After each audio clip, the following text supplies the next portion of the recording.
ભાવનગરમાં સંત કવરરામ ચોક પાસે વૃક્ષ ધરાશાયી થઈને જાહેર યુરિનલ અને આસપાસમાં આવેલ કેબિનો અને દુકાનો પર ડાળીઓ પડી હતી। આ બનાવ બનતા લોકો એકઠા થઈ ગયા હતા અને ફાયર વિભાગને જાણ કરવામાં આવતા ફાયર વિભાગની ટીમે આવીને ડાળીઓ કાપીને ધરાશાયી થયેલ વૃક્ષનું નડતર દૂર કર્યું હતું। જો કે આ વૃક્ષ ધરાશાયી થવામાં કોઈને ઈજા પહોંચી હોવાનું હજુ સુધી ધ્યાન પર આવેલ નથી।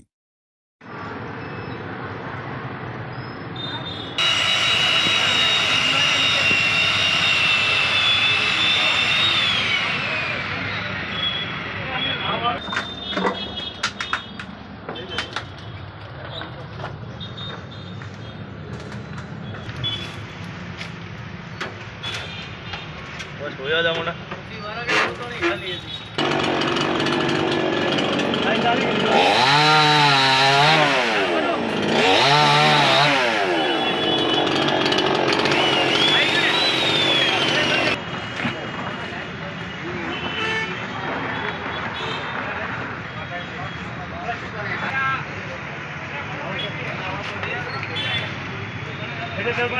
આપી દીધું ને એટલે ક્યાં આપી દીધો ને આમ તો એવડે ફોકા રાખી તો ઊંચા જોવો તો જઈ રાખો।